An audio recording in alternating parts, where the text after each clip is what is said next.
Hey guys, it's Abi from Autumn of Pellinor, and today I'm going to be showing you my Thriller-A-Thon TBR.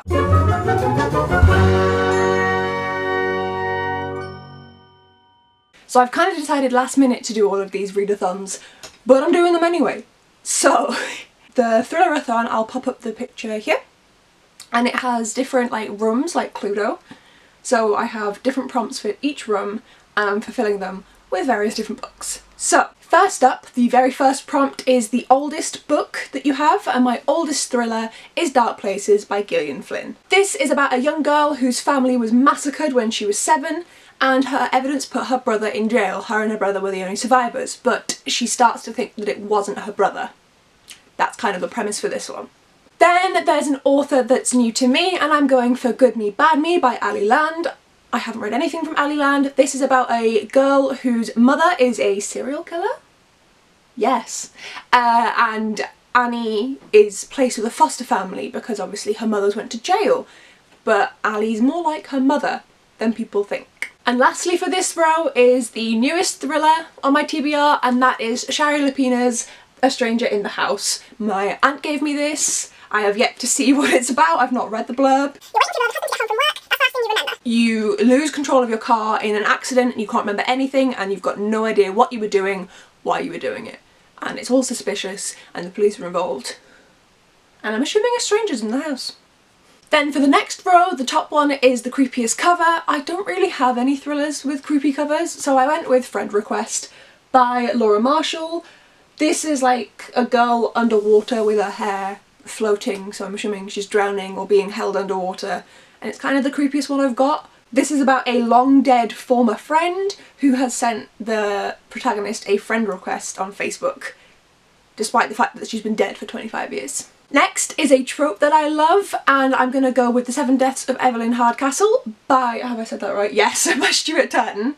And I love when there's kind of a fantastical twist to my thrillers. I like kind of fantastical fantasy books setting in real life, and there's just like that aspect of fantasy on top of it.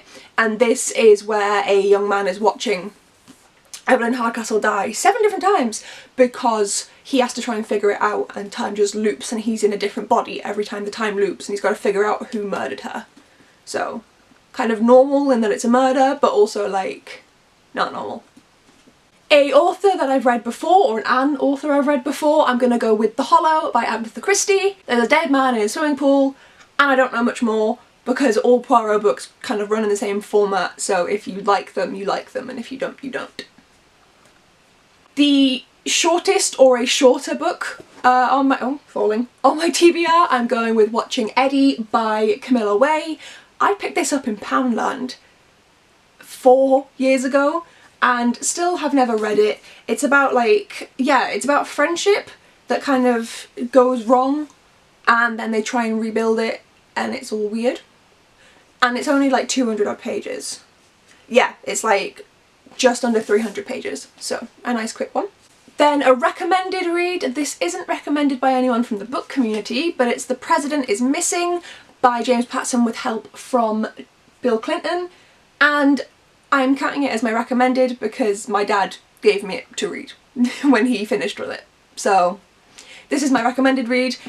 The plot's kind of summed up, and the fact that Bill Clinton's involved, if you didn't know, he actually told James Patterson a lot of stuff about procedure in the White House. Obviously without breaking the law, I assume, but to make it a more accurate read. And then very lastly, Dark Matter. This is the group book.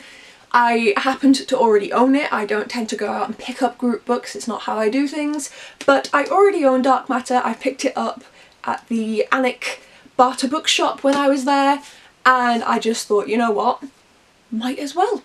It was a complete coincidence as well. I didn't expect to have it. When I was like, oh yeah, I'll do the Thriller-A-Thon, I was like, oh, I won't have, you know, the group book, but it's cool. What is my hair doing? I washed it last night and then slept on it. Not a good decision. But yes, in this, someone is knocked unconscious, and when he wakes back up, his entire life is not how he remembers it. He remembers having a family, a kid, a wife, and it's all gone, and apparently it was like a simulation or something. And which one is the dream and which one is reality. So those are all the books. They are now in a very messy pile. Let me try and find a way to hold them all. This is the fun bit. They are not in any order when I'm holding them up, other than vague size order. And I'm sure half of them will be upside down. Yeah. Half of them are upside down, if not all of them. I did this last time as well. But so this is my Thriller-A-Thon TBR. So what you need to do for the Thriller-A-Thon to complete the challenges is to do one of these columns. I don't know which one I'm going to prioritise, probably the group book one, so the third column along, just because that'll be fun. But I also would like to, oh god, they're gonna fall. I also would like to just kind of give it a shot. It's only a week long. I don't think I'll manage 9 books in a week. I've done it before, but you'd never know. So, oh god, they're heavy as well. So that is my Thriller-A-Thon TBR. No, I'm not going to keep holding it, they are heavy. Are you doing the Thriller-A-Thon? Let me know down below. And if you don't want to comment any words, just pop some blue hearts because they're my favourite. Yes, I'm stealing that from Zoe, from Eurobook Nerd Zoe, but yeah, blue hearts are my favourite. If you want to see any more from me, my social media is all linked down below in the description, as well as the links to the things for the Thriller-A-Thon, along with the host of this year, which is Drinking by My Shelf's Emma. All of that's down below in the description. If you want to see how I do, you'll have to watch my wrap-up. I'm not doing separate wrap-ups for all of the readathons because, no. Both readathons will be wrapped up in my overall February wrap-up at the end of the month. So if you want to see how I do, pop along there or follow me on the social medias because I'll post about it. Thank you very much for watching and I'll see you guys next time. Bye!